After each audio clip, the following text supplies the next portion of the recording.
Phase 3 बुनियादी तौर पर 3 मराहिल पर मुश्तमिल है: खजूर और लीमों की पौधों की प्लांटेशन, शेड की तामीर और लहसुन की बुवाई। पहला मरहला, खजूर और लीमों की पौधों की प्लांटेशन। फेज 3 सितंबर 2022 से शुरू हुआ और ये उस वक्त तक चलेगा जब तक हम अपने फार्म पे जानवर नहीं लेके आ जाते। जमीन का दिलकश नज़ारा देखने से तो बहुत अच्छा लगता है और इससे इस बात का भी सबूत मिलता है कि हमारी ज़मीन ज़रख़ेज़ है। ये मंजर अगस्त 2022 की बारिशों के बाद का है। बगैर किसी खाद के इस्तेमाल के ज़मीन हरी भरी हो गई, लेकिन काश्तकारोों के लिए ये मंजर ज़्यादा खुशकुन नहीं, क्योंकि ये सब जंगली घास है और किसी भी ज़मीन से जंगली घास को ख़त्म करना किसी भी काश्तकार के लिए एक नाइटमेयर से कम नहीं होता। जैसा कि आप देख सकते हैं, हमने पहले ट्रैक्टर को इस्तेमाल करके इस जंगली घास को एक जगह जमा किया और फिर इसको आग लगा दी, क्योंकि अगर इसको हम ऐसे ही छोड़ देते तो इसके बीच हवा के जरिए उड़ के दोबारा हमारे लिए बहुत मुश्किल खड़ी कर सकते थे। ये एक ऑनगोइंग प्रोसेस है।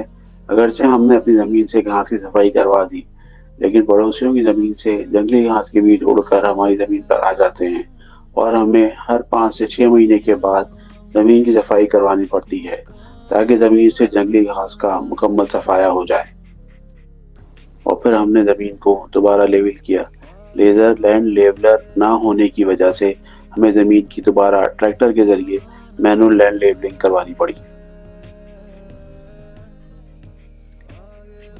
ये मेरी के पौधे हैं जो हमने 1 साल पहले ही लगाए थे। 1 साल में ही इनमें फल आ गया, जो कि साइज़ में तो काफ़ी छोटा है, लेकिन अगले सालों में अगर हमने इनका प्रॉपर ख्याल रखा तो ये अच्छे साइज़ का फल दे सकते हैं। हमने ट्रैक्टर के ज़रिए इस तरह की खेलियाँ बनाई। इस तरह की खेलियाँ बनाने से हमें 2 फ़ायदे हुए। एक, इसकी वजह से हमें पानी लगाने में बहुत आसानी होगी। पानी बराह रास्त पौधों की जड़ों तक जाएगा। और दूसरे, पौधे की तने पे पानी ना लगने की वजह से फंगस की बीमारी से जान छूट जाएगी, जिसकी वजह से अक्सर पौधों के तने गल जाते हैं। हमने खेलियों से खेलियों का फासला 16 फीट रखा, ताकि मुस्तकबिल में दरमियान में हम कोई भी फसल लगा सकते हैं और इन तक पानी की फराहमी में भी आसानी हो जाएगी। इस तरह से हमारी कुल 14 लाइनें बनी। इन खेलियों में हमने पौधों की तरतीब इस तरह से रखी कि खजूर से खजूर के पौधे का फासला 15 फीट और हर 2 खजूर के पौधों के दरमियान 5-5 फीट पर लीमू के पौधे लगाए। इस तरीके से हमारे खजूर के 140 पौधे और लीमू के तकरीबन 280 पौधे लगे। खजूर और लीमू के पौधे एक दूसरे को डिस्टर्ब नहीं करेंगे, क्योंकि कुछ अरसे में खजूर का पौधा ऊपर चला जाएगा और लीमू का पौधा बआसानी इसके नीचे ग्रो कर सकता है। हमने खजूर की एक खास किस्म का इंतखाब किया, जिसे डक्की कहते हैं। इस खजूर के पौधे हमने डेरा इस्माइल खान के करीब वाक़े एक कस्बे डक्की से मंगवाए। ये खजूर आम खजूरों से बड़े साइज की होती है। इसका सबसे बड़ा फायदा ये है कि इस खजूर से छुआरे बनते हैं। ये पाकिस्तान में खजूर ज़्यादातर रमज़ान मुबारक में ही खाई जाती है, लेकिन डक्की खजूर की डिमांड सारा साल रहती है। और लीमू के लिए हमने सीडलेस लीमू की इस किस्म का इंतखाब किया, जिसका फल का साइज बड़ा नहीं होता और पाकिस्तानी मार्केट में बआसानी सेल हो जाता है।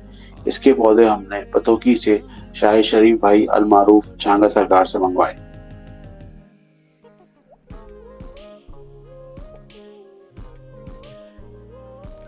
इस वीडियो में जो घड़ा नजर आ रहा है, ये उन 430 घड़ों में से एक है जो हमने अर्थ उगर मशीन के जरिए किए। आप ये अंदाजा लगा सकते हैं कि हमने 430 आइडेंटिकल 2 फीट गहरे और 1.5 फीट चौड़े घड़े कितने अरसे में किए होंगे। अगर ये काम मैनुअल लेबर से करवाया जाता तो कम से कम 30 दिन या इससे भी ज़्यादा दरकार होते। हमने ये काम 2 मजदूरों के जरिए सिर्फ 5 दिन में मुकम्मल किया। इस दफ़ा भी हमने वही तरीका इस्तेमाल किया जो हमने फूडर ट्री लगाने में किया था, यानी खड़ा करने के बाद इसमें पानी भर दिया और जब ज़मीन ने सारा पानी जब्त कर लिया तो इसमें हमने नीम और आग के पत्ते तलवा दिए और इसके ऊपर हमने पौधा लगा दिया, ताकि हमारा पौधा दीमक से महफूज रह सके।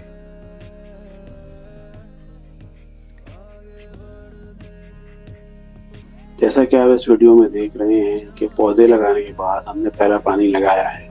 पहले पानी पर हमेशा खेलियां ऊपर तक भरनी पड़ती हैं, ताकि ज़मीन पानी अच्छी तरह जब्त कर ले। और खेलियों का सबसे बड़ा फ़ायदा पानी की सबसे ज़्यादा बचत, यानी पानी सिर्फ इसी जगह जा रहा है जहाँ इसकी ज़रूरत है। अगर इसकी जगह हम फ्लड इरिगेशन करते तो हमें इससे कई गुना ज़्यादा पानी की ज़रूरत होती और फ्लड इरिगेशन की वजह से पूरी ज़मीन जंगली घास से भर जाती।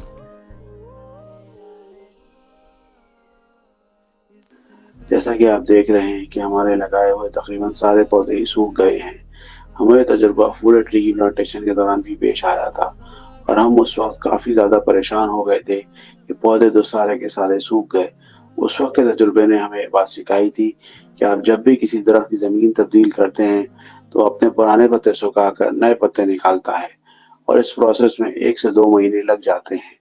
इसके मुकाबले में गंदम की फसल चंद ही हफ्तों में हरी भरी हो जाती है। Like any other field, patience is the key in agriculture field also. Thank you for watching this video till the end. आपसे इंशाल्लाह अगली वीडियो में मुलाकात होगी जिसमें हम शेड की कंस्ट्रक्शन के हवाले से बात करेंगे। Thank you again for watching this video till the end.